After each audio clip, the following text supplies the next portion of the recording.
Well, hello and welcome to the Owatonna Today Show, your community connection since 1991. I'm happy to have you with us today. This is Wednesday, April 26, 2017. My name is Pete Connor, and we're going to be very pleased to introduce Alan Anderson, a local, if I say local boy, a local man, a native of Owatonna, who is going to be with us to talk on both segments about climate and climate change issues. And I think we'll find that to be very interesting. As always, a reminder that if you do have any events or people that you would like to have featured on Owatonna Today, please do give us a ring at 507-390-5751 or by logging on to our email address at owatonnatoday@charter.net. Well, we're going to take a quick break for some messages from our sponsors, and we'll be right back with Alan Anderson, so please do stay with us. Hi, I'm Dr. Beth Giltvet. And I'm Dr. Nick Vincelli of Horizon Eye Care. We want you to see what you love and love how you see. We're proud sponsors of the Owatonna Today Show. I needed more than just another dead-end job. I wanted a career, so I expressed myself. With the kids off to college, I decided it was time for me to go back to work and express myself.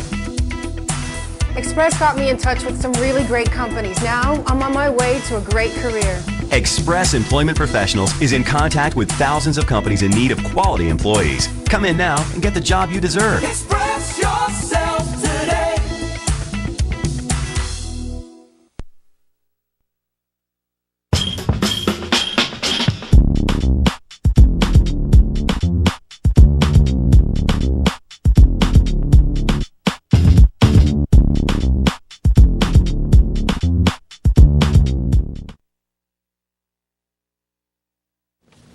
Hi, I'm Deidre and I play Margaret. And I'm Michelle and I play a flapper in LTO's current production of Much Ado About Nothing, directed by Jeffrey Jackson. Performances of Much Ado About Nothing will be held Friday and Saturday, April 21st and 22nd at 7:30 p.m., with a matinee on Sunday, April 23rd at 2 o'clock p.m.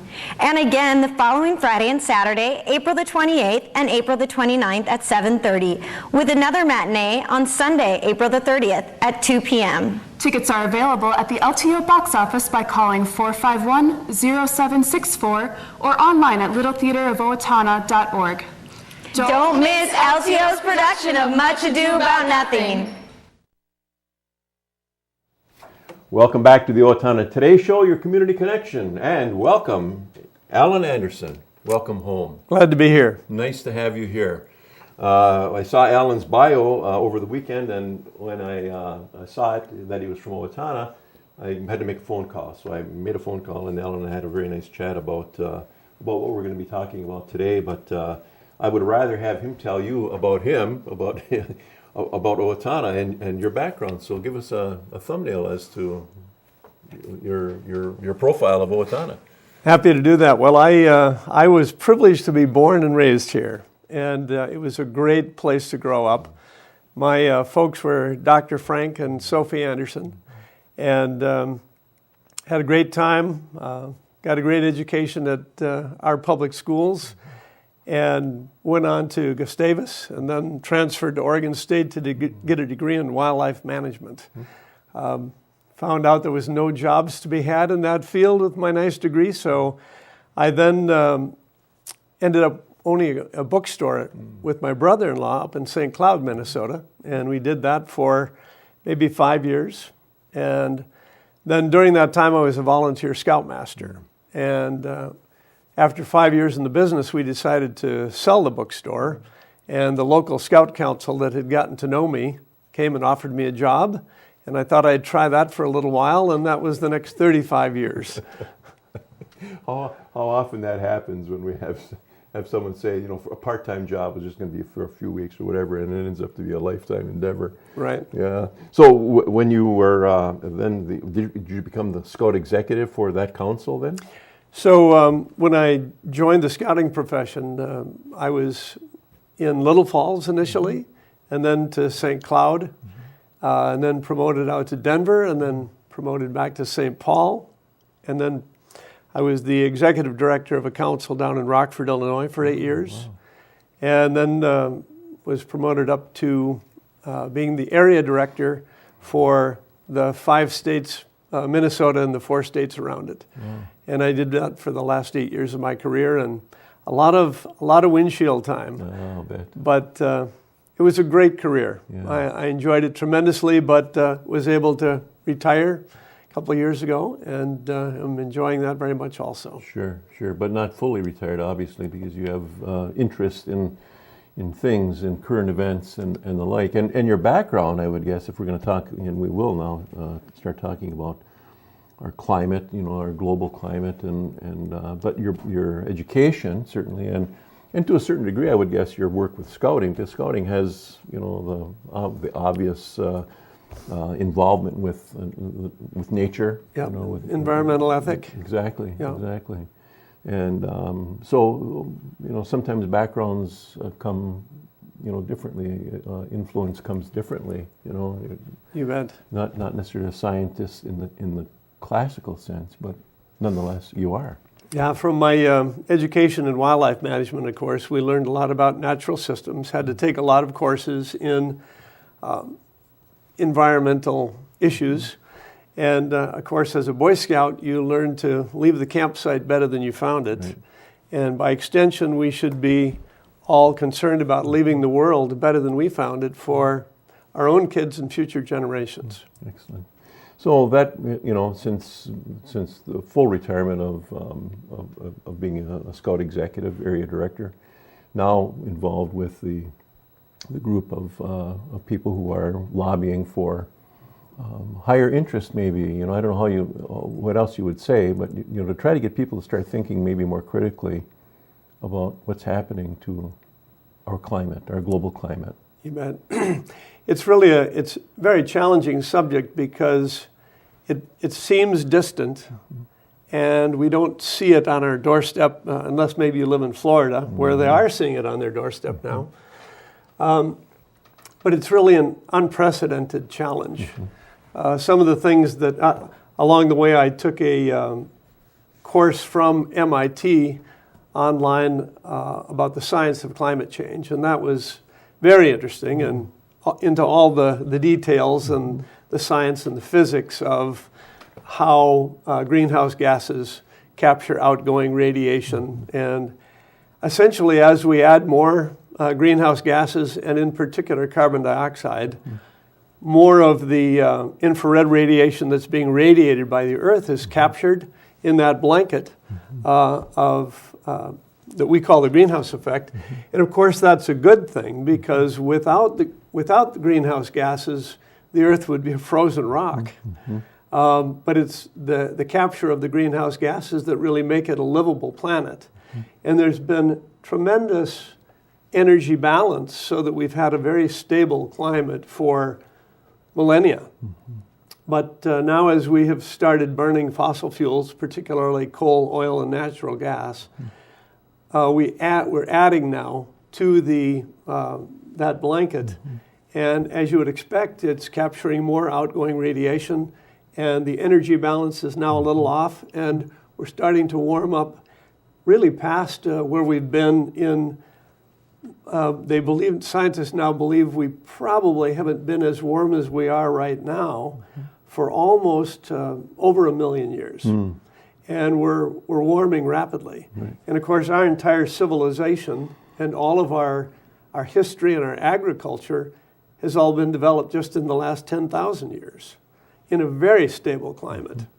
But now things are changing, and scientists are telling us that they're changing really quite rapidly, and we need to take action to reduce carbon dioxide in the atmosphere. What I've read just recently, actually, is we're coming very close to the tipping point of when we talk about temperature, increases in temperature, global warming, if you will. We're coming very close to the tipping point where that if we don't do what we can quickly, and I don't know how we would define that. You could define that.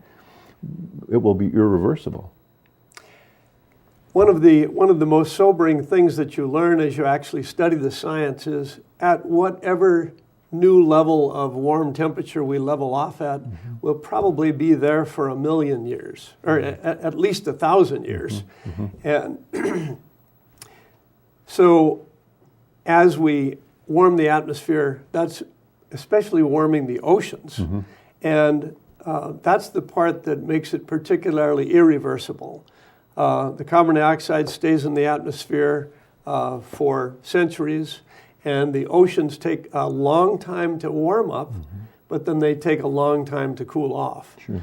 So if we can finally bring CO2 levels back down to somewhere below 350 parts per million, they're at over 400 now, and probably haven't been at that level for almost 3 million years. Right. If we can bring it down, we will still be at that new level. And so it really is irreversible. We're shifting our friendly climate from what we've known for thousands of years to a new permanently warmer climate. And we'll still have winter, we'll still have cool periods, but we'll have less severe cold, and we'll have much more hot and a whole new category of very hot. And that will be the new climate. It seems to me, and again, reading, and there's so much available for people to read, to become to a greater understanding. As an example, I just read the other day where Arctic icebergs are forming already, or are breaking away. Right. A full month and a half earlier than which is normal. Right. Yeah. One of the things that we've noted this year is that although every year there are increases and decreases from year to year, it's not a steady line, but the direction is very clear for the North Pole ice cap, which is mainly floating on the water, is that it's at the lowest level for winter, for the end of winter, than it's ever been. And at the other pole, the Antarctica, it's their summer down there, of course, the end of their summer, and they're at the lowest level of sea ice ever. The mountain glaciers are melting. We have something called thermal expansion of the water. As the oceans get warmer, warm water expands. And so sea levels are rising from both thermal expansion and melting ice. And down in Miami, Florida, and also Norfolk, Virginia, and other low-lying areas, they have now what's called blue sky flooding, where even on a beautiful sunny day when there's no wind, if the sun and the moon line up to give a king tide, seawater gushes up the storm sewers and floods streets and neighborhoods. And it's beginning now to impact property values. And it's going to be sobering when finally insurance companies say, we're not going to insure your place anymore, and you won't be able to sell it. That's something. Yeah, so the practical effects, consequences are really, they're upon us, right? Yep. And we're going to take a break here in just a little bit, but somewhere along the line, maybe we can come back to this idea that the Earth really is very resilient if it's given a chance. We could, our whole thing could. We don't have to have this happen if we're going to be smart enough to deal with the things that are underway. Right. We have some ways to at least slow it up, I suppose, Yeah. if nothing more than that. And we'll come back to talk about that after we take a break from our sponsors. And we're back with Ellen and more about climate. Please stay with us. Hi, Brad here from Owatonna Senior Place. Our goal at Senior Place is to involve, enrich, and empower adults 50 years of age or better to live as independently as possible in our communities. We do this by promoting wellness through recreational, educational, and social opportunities, as well as being a referral source for services available within our area. Activities and programming at our center emphasize creating and maintaining independence in all phases of life. Come see what Senior Place has to offer. Live full, live well, and live long. Amy Swain Hearing Centers is a proud sponsor of the Owatonna Today Show. I'm Dr. Amy Swain, and I want everyone to hear better. Hi, I'm Betsy Linger from the Owatonna Foundation. Your generosity has made Owatonna a better place to live by benefiting our community, the arts, recreation, and education. Please consider a donation today. The Owatonna Foundation is a proud sponsor of the Owatonna Today Show. At Triumph Graphics, we think beyond ink. That's why you should make us your source for creative concept, design, print, mail, and web. Check us out today at triumphgraphics.com. Owatonna Public Utilities, real people, real reliable, real progress. Making life a little easier day after day, taking pride in our community, listening to what you say, a voice you can talk to. We're growing with you in mind in everything we do. Owatonna Public Utilities. Welcome back to the Owatonna Today Show, your community connection. And again, welcome to Alan Anderson, Owatonna native, as we talk again about our climate and climate change issues. Science is pretty clear. It's pretty hard to find a scientist, a reputable scientist, who is in denial of what's going on. But sometimes science and politics clash. So you're involved with a group that's attempting to bring a message to at least federal congressional people, senators and so forth, and maybe even on the state level. Yeah. What sort of work are you involved in to help that message of science become a part of their thought process and ultimately a part of their legislative behavior? So I'm part of a group called Citizens Climate Lobby, and almost all of us are volunteers like myself, and we work to primarily do public education, and I've been doing public education talks to service clubs and church groups and so forth. I've had the privilege of speaking to both of Owatonna's Rotary clubs, some of the other clubs, a number of church groups. But our mission is to help get passed at the federal level a revenue-neutral carbon fee and dividend. And this would put a tax basically on fossil fuels as they come out of the ground or into a port. And then that tax would slowly but predictably increase over time. And this would make all of the renewable energy sources more competitive. And it's interesting that even the American Petroleum Institute buys into this plan. They said in a report just last year that few things in America's future are a greater threat to American prosperity than climate change. And that's the American Petroleum Institute. ExxonMobil on their website says rising CO2 poses significant risk to our ecosystems and our society. And you can go down the list with lots of different organizations, but one of the things as you study it, how can we make the biggest difference in decreasing atmospheric CO2 in the shortest amount of time? And the answer is a carbon fee and dividend. And there's a new group called the Climate Leadership Council. And this is actually made up of a group of senior Republicans with George Shultz, who was Secretary of State under Reagan, James Baker, and others. And they're promoting revenue-neutral carbon fee and dividend as the fastest way to deal with this problem, to deal with it fairly, transparently, get market forces involved in helping to solve the problem.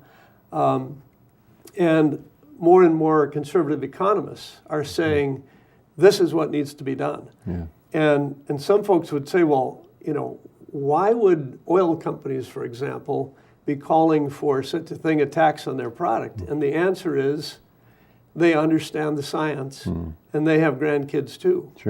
We are literally threatening the future, and it wouldn't be the end of the world, but it would be the end of the world as we have known it for 10,000 years, with a much different climate, different coastlines. It's a place we don't want to go. And the good news is that we still have time to prevent the worst of it, but only if we really get moving. Sure. And as I'm sure many people know, 197 countries met in Paris in December of 2015 and agreed that it is us, and it is CO2, and it's an urgent issue. And all those countries pledged to decrease their CO2 emissions.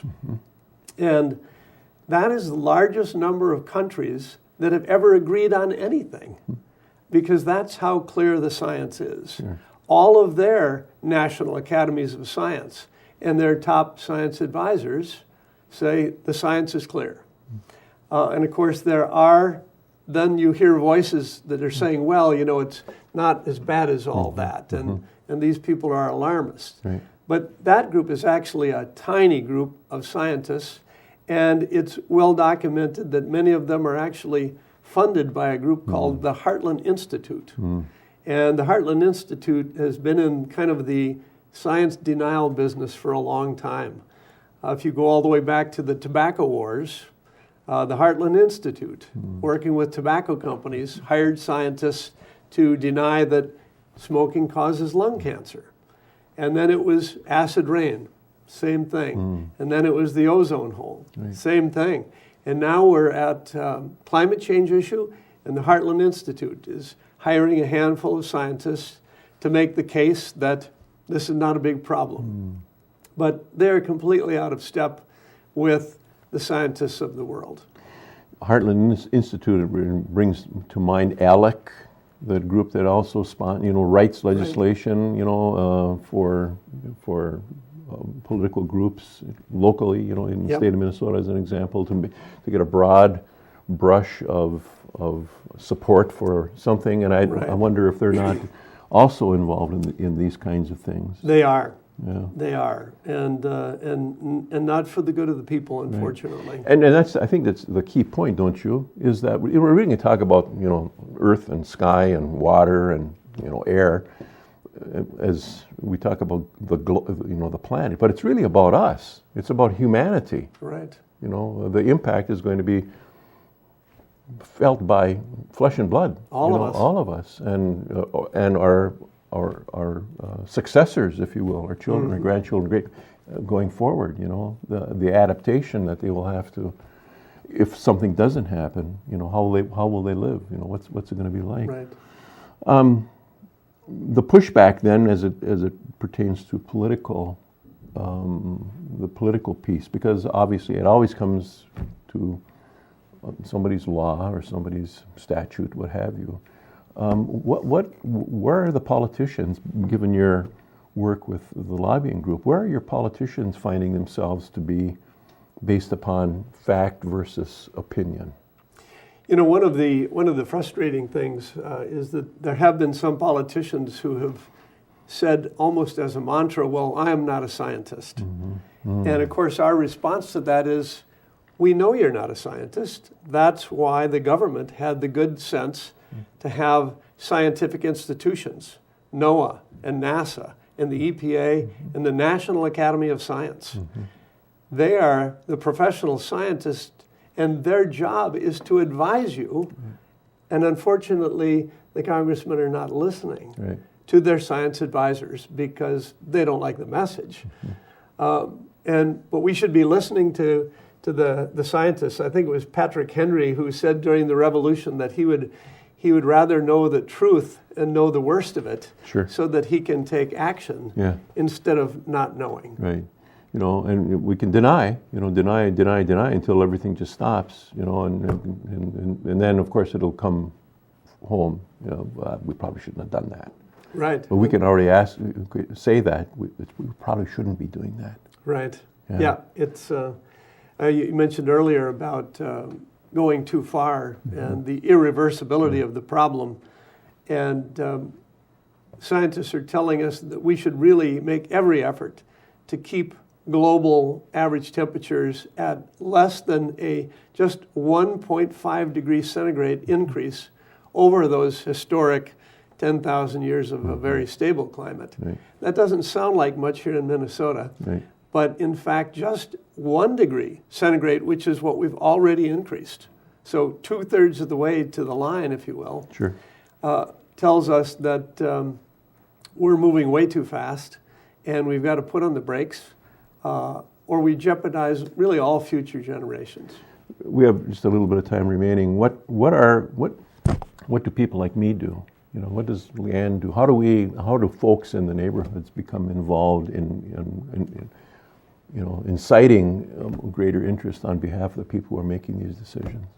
Well, probably the single most important thing that anyone can do, even more important than putting solar panels on their house, is to call their congresspeople regularly, once a week, once a month.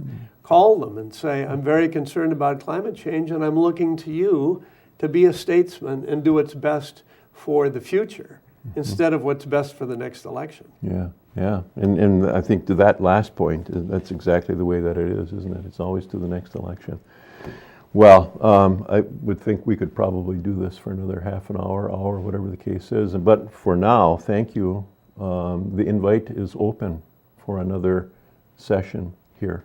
And I'd like to see you back here doing this. So thanks for being here. Best wishes with your work. My pleasure. Thank you. Good. And thanks for being with us today for this particular session. Please stay tuned. We're going to be right back after some sponsor messages.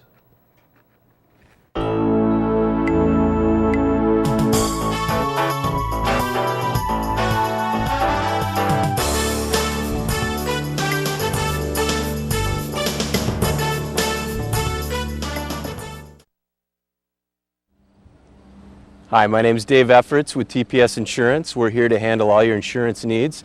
We are a very proud supporter of the Owatonna Today Show. Well, welcome back to the Owatonna Today Show, your community connection. It's time now for some messages from the community. On Friday, May 5th of 2017, the Minnesota State Public School Orphanage Museum Board will host an open house in honor of founder Harvey Ronglin's 90th birthday. Celebration will be held at the Owatonna Arts Center from 3 until 6 p.m. The public is invited to come and share memories. No gifts, please. If you are unable to attend, cards can be mailed to 125 East Park Street, apartment 204, Owatonna. Join the Riverbend Nature Center for its annual Maple Syrup Fun Run and Pancake Brunch on Saturday, May 6th. Register by Friday, April 21st at 4 o'clock p.m. to take advantage of the early bird discount pricing. I guess that's over. Following the race is the Pancake Brunch featuring Riverbend's very own maple syrup harvested from their own trees. For more information and to register, contact Emily Greger, Naturalist Resource Manager at 507-332-7151, or visit the website at www.rbnc.org. SHIP, the Statewide Health Improvement Partnership of Steele County, the City of Owatonna, and the City of Medford invite you to attend a bikeable community workshop, after my own heart, in Owatonna on Tuesday, May 16th from 9 until 3 in the Morehouse Room at Owatonna Public Utilities. The workshop will help us develop realistic strategies to make our communities a safe and more pleasant place to bike and thereby improve the health of all of our residents. Please register by going to May 8th, by May 8th, okay? And finally, the Nancy Schroet Memorial Scholarship applications are now available in the Owatonna Senior High School Career Center or can be obtained by contacting Gene Westberg at 507-451-4207. $500 each will be presented to a senior fast-pitch softball player and to a senior band member. Submit applications to the Owatonna Senior High School Career Center by Friday, May 12th, and that'll do it for today. And we will hopefully see you back here on Friday when we will have City Administrator Chris Bussey and Brenda Bednar from Brenda Bednar Mortgage. Be well, and I hope to see you back here on Friday.